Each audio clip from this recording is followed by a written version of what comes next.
Hello, friends. Welcome to another episode of the Leadmore podcast. It's the end of the year, and I am in that moment or that phase of sort of thinking about next year, looking back on this year, what went well, what didn't go well, what are my goals, thinking about different aspects of my life, right? Business, personal, faith, family, fitness. Those are my 5 buckets I try to set goals in. And one of the things, I think it's so easy to jump ahead and just want to think about next year and growth and more and 10% growth and 20% of that and add. But I think it's important before you ever get there to stop and look back. What went well? What should we do more of? What should we maybe do less of? And one of the ways I'd like to do that is by actually looking back at the books that I read this year. I'm a big believer that leaders are readers. Do you have to be a reader to be a leader? No, you don't have to.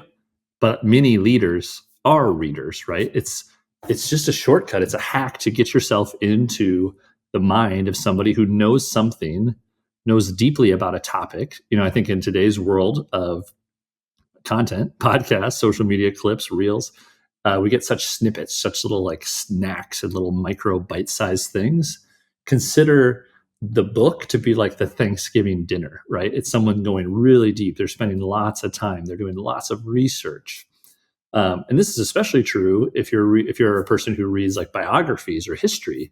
It's like you get basically a time machine, right? You get to jump back in time to learn about a era or a perspective or a time in a leader's life or how they handled a situation.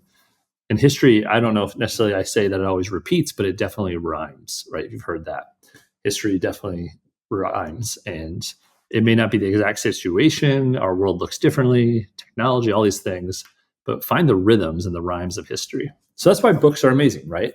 It's this shortcut. It's this time travel into someone's brain, into more knowledge.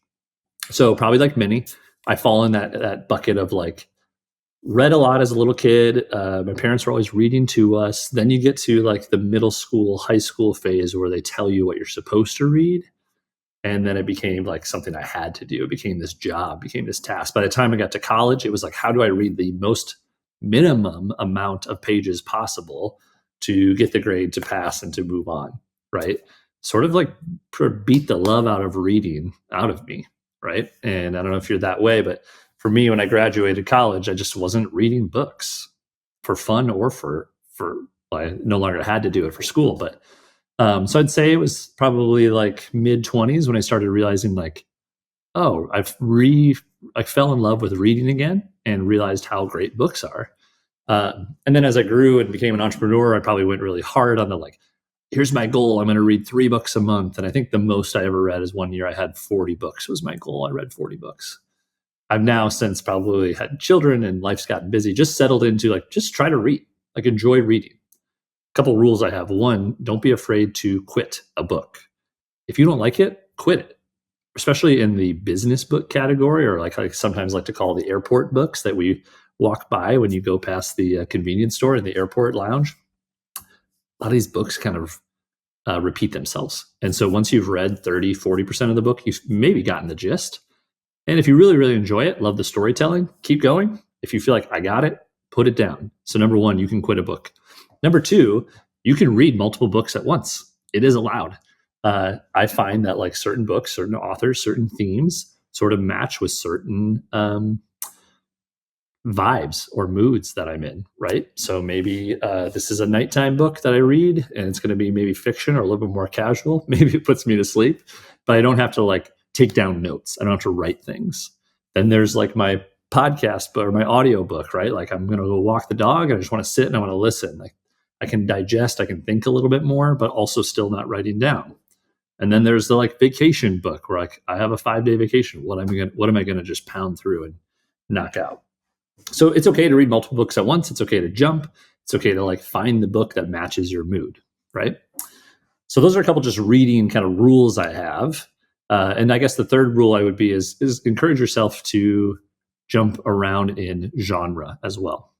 So being a CEO, an entrepreneur, being a business coach, yes, I do read a lot of nonfiction. Probably prefer nonfiction. I do like biographies. But I do make myself every once in a while read some fiction because it's fun. And fiction is really great storytelling. And some of the best writers write fiction. And so I try to force myself to mix it up a little bit. And I would encourage you to do the same. So those are my 3 rules of reading. But I wanted to do today something different. Never done this on Leadmore. I think this year it looks like I'll probably read, like I said, it's much more casual. It's not a goal now, but 16, 17 books. We'll see how December shapes out here. I think I've read 15 so far with a couple that are in progress right now. So I wanted to look back. And the reason why I do this is what I do in my phone, on my iPhone, I have a note with all the books that I read, the title of the book, the author, and then I create a separate note for that individual book. So that's like just my jotting down of favorite quotes, typing ideas. Maybe they reference a resource or some other book. And I'll just try to keep notes in my Apple Note. Nothing fancy. I don't have like an operating system for this, but just like a note of all the books and then separate notes for the individual books. And sometimes I even delete them. I might finish a book and actually have no notes, or I just have one thing and I file that away and delete it. But by going back, it sort of also serves as a time travel machine to be like, oh yeah, I forgot. In March, I read that and that really spoke to me.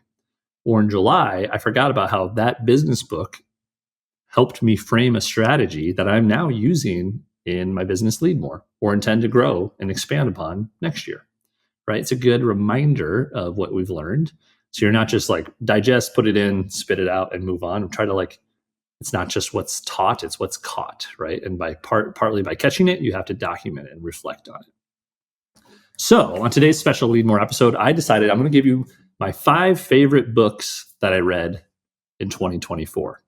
These aren't all books that came out in 2024, but of those currently 15 books I read, these are my top 5 favorite, and I want to tell them and share them with you. So let's get right to it. All right, number 5.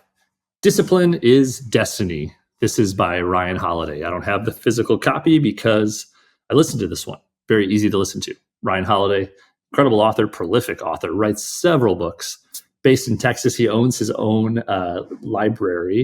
he owns his own bookstore in downtown Texas, which is great. He holds his podcast there amongst all the books. It's so perfectly on brand.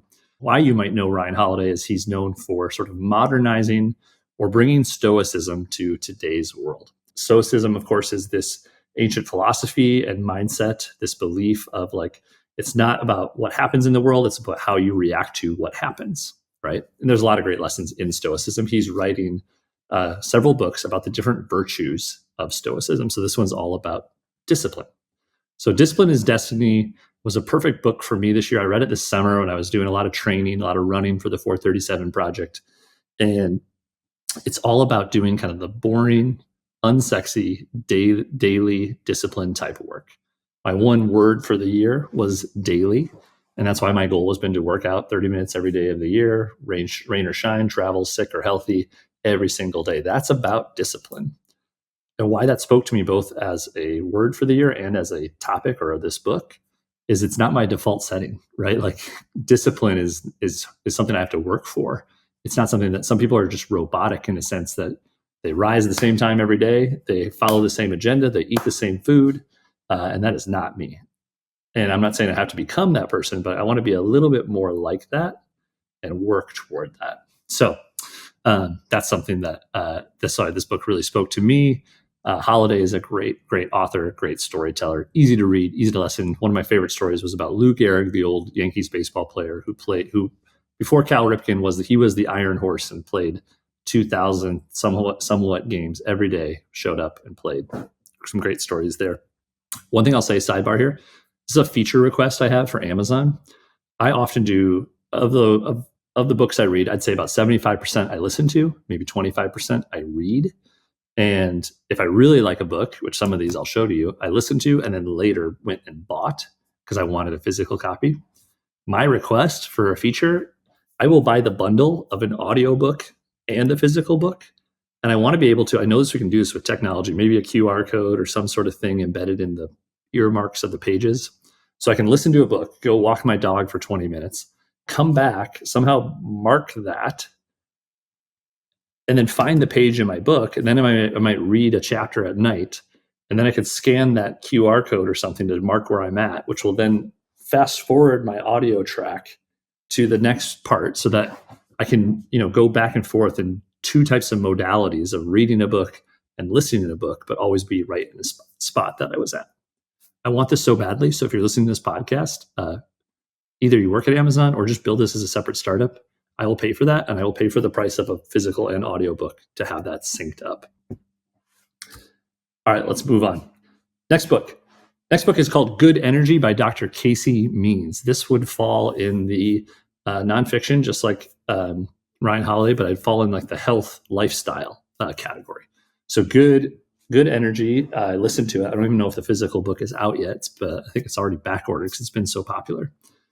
Falls in this health movement of longevity, of prolonging life, of trying to optimize our life for better energy. Basically, what Casey shares is that our bodies, naturally, our metabolisms want to create good energy, but we in modern society are doing a lot of things that are putting bad energy or like kind of reducing the amount of good energy we create. This is diet.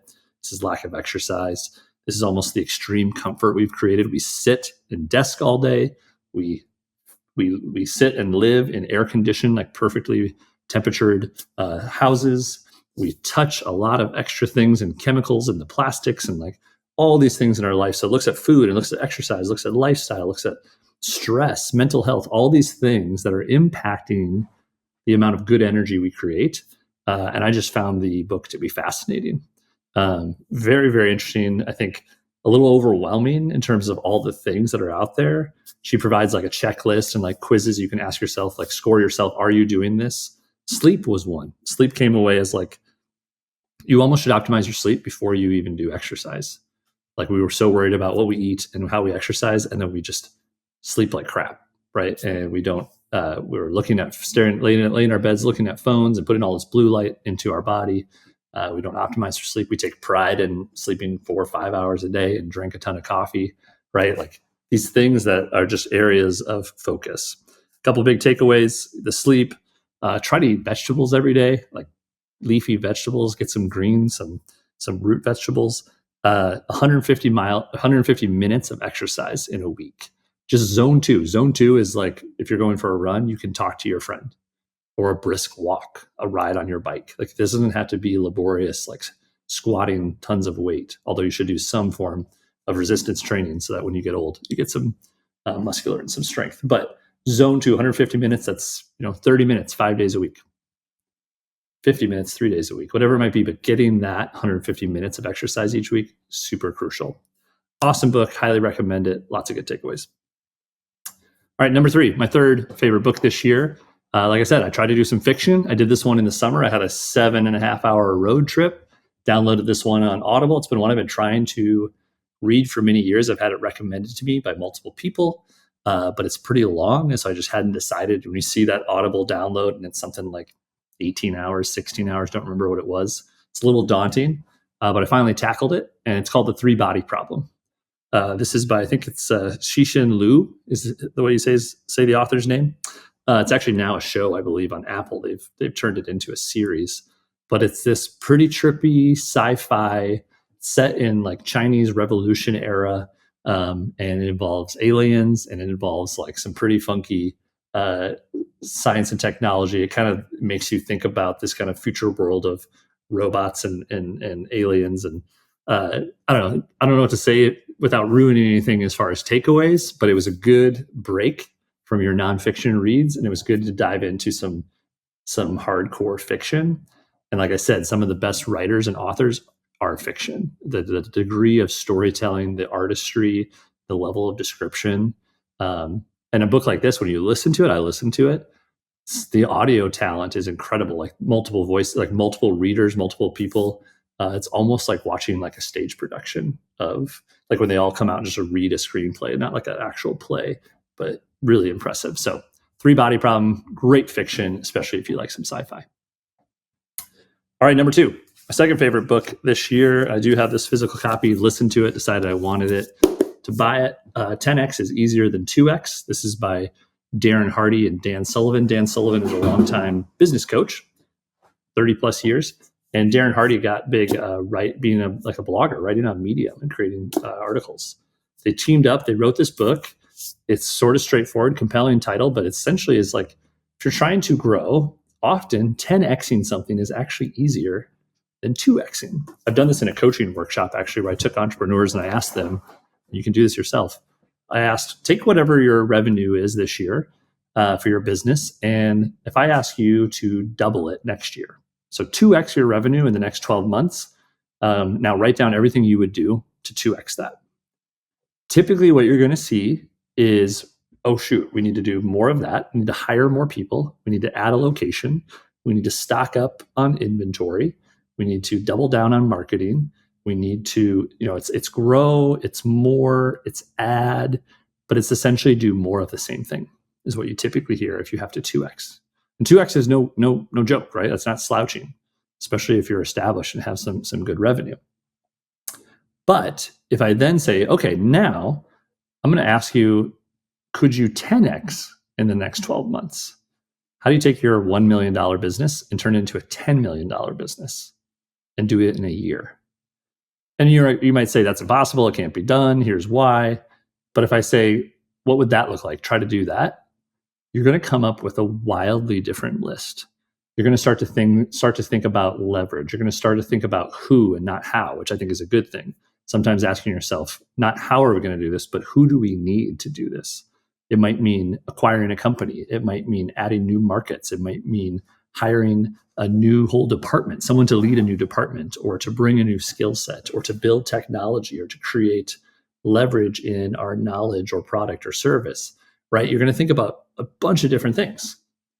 And as hard, as overwhelming, and as big as that feels, 2x also sounds really hard, right? Doing more and more and more also sounds like hard work. So if we're going to do it, and they're both equally as hard, why don't we try to go 10x, right? Shoot for the moon or end up in the stars or whatever that saying is. So it's a really compelling thing. That's an example of applying it to business and revenue, but it's really more about an identity shift. Like if you were to 10x yourself, become a 10x version of yourself, right? Like if I say I want to double my health, like I read Good Energy and I got to double my health next year, I'm going to say things like, I got to eat better. I got to go to the gym. I got to make sure, prioritize sleep. But if you said I have to 10x my health, and I don't know what metric we're choosing, could be your resting heart rate, could be your weight, could be your body fat percentage, whatever it might be. But if the challenge is to 10x my health, I'm going to start asking different questions. Like I probably need to hire a personal trainer. I probably need to go in and do some blood work and really measure where I'm at, like baseline my numbers so that I know how to get there. It's not just like, I hope we get there by eating and exercising. Like I need to build a strategic plan. And so that's another example of how in the frame of 2x versus 10x, 10x may actually be easier. And it's very thought-provoking. All right, my last one, number one, my favorite book that I read this year. Maybe it's a little bit of recency bias, but I think it just so perfectly applied to what I do now in coaching and at Leadmore, but even to my old days at Lemonly. And so, and I think because I love food and I would consider myself a foodie, the stories really resonated. And it's Unreasonable Hospitality by Will Guidara. Will Guidara was one of the owners of 11 Madison Park, a fancy restaurant in New York City in Manhattan, which led to other restaurants, other projects. If you have watched the show The Bear, he ended up being a producer in The Bear. I think in the really famous episode Forks, cousin references, I think, is reading this book in that episode. And at the finale of season 3, Will Guidara and his wife, Christina Tosi, that's her name, from Milk Bar, the dessert bakery place, is also in the show of The Bear, sidebar. But what do I like about this book? This book is about, as it says, the remarkable power of giving people more than they expect. I'm in the services game. I teach entrepreneurs and CEOs who also do services. And I often think that it's about 20% product and 20% kind of what you do and 80% how you do it. Delivering that, like how you make someone feel when they work with you, how you make them look working with you, the experience from saying yes, signing the proposal, all the way to like the thank you note at the end or whatever your version of the thank you note is. And that's about unreasonable hospitality. It's about going above and beyond. It's about making somebody feel special, feel heard, feel listened to, feel seen, and then even going 10% further. And just hearing the stories, there's some frameworks in the book, but the stories are very inspiring. And you can take those lessons in his world of food and hospitality and apply them to your world of graphic design or coaching or building websites or consulting, whatever it might be that you do. And so I found myself just kind of, this is a recent read, audio again, then bought the physical copy because I wanted to go back and take notes. Just really pounded through it and loved the stories. Again, the foodie stories, these restaurants, the top 50 restaurants in the world. It's such a, I think it's a space with a lot of ego, but also a lot of incredible talent and artistry. These people are wildly competitive. These chefs and these restaurateurs. And I just found that really interesting. We go and we enjoy a meal and have a great time and talk about what we ate. And they're thinking about this as this whole like touch point of every single piece of the puzzle being designed perfectly and thoughtfully. So great book. Love the ideas, love the concept, and something I'm going to be applying immediately to my business, Leadmore. All right, so those are my 5 favorite books that I read this year. I have one bonus. This wouldn't be in my top 5, but consider this like an honorable mention, or maybe it's a little bit of an outlier. This is from Kevin Kelly. It's called Excellent Advice for Living. Wisdom I Wish I'd Known Earlier. Kevin Kelly is just, he's an author, he's a writer, and wrote this book for his adult children. He wanted, on his 68th birthday, Kevin Kelly began to write down for his young adult children things he had learned about life that he wished he'd known earlier. And so it's not a book, it's not really fiction or nonfiction. It's just a series of a bunch of little quotes and quips and takeaways. And when I think of my grandfather, Jewel Johnson, he's not here anymore with us, but he had these Jewelisms, we called them, these little takeaways, these little lines, like, if you want to dance, you got to pay the fiddler. Like, if you're on the road, keep it between the ditches, right? Like all these kind of farmer lines, these South Dakota one-liners, and that book really makes me think of it. And so, confession here, this is probably TMI. This is with a book that I put in, like when I put it nearby, so I grab it and I'm going to go to the bathroom, and I'll just like read some of these little quips. You can stop at any point; they take seconds, and you just get to like take a quote and think about that quote for the day, or take about that one-liner. So, excellent advice for living. Wisdom I wish I'd known earlier. Just a fun little coffee table read, or something you should put in your house. All right, readers and leaders. So those are my favorite books that I read here in 2024. It was good for me to step back, kind of look at all of them, rank them a little bit, and then more importantly, try to reflect on what I pulled out of those books. Again, it's not what's taught, it's what caught. And when I now have to tell you about what I liked about them and tell you what I loved about those books, I codify or more closely remember those lessons for myself. So there's nothing better than giving a friend a great book. In the spirit of Unreasonable Hospitality, I bought a couple extra copies, and for people that I collaborate or work with, I gave them a copy and wrote a little message in the book. That's even more special, of course, than just giving someone a book. So that's what I loved, and I wanted to share them with you. I hope you enjoy. All right, friends, that's the episode of this Leadmore podcast. Thanks as always for tuning in. You can subscribe to the Leadmore podcast wherever you listen to your podcasts, Spotify, Apple. Go ahead, leave a review if you can, or give us some 5 stars. And if you want to watch on video, you can go to youtube.com/JohnTMeyer_ and find this episode in video format. As always, friends, take care and be well.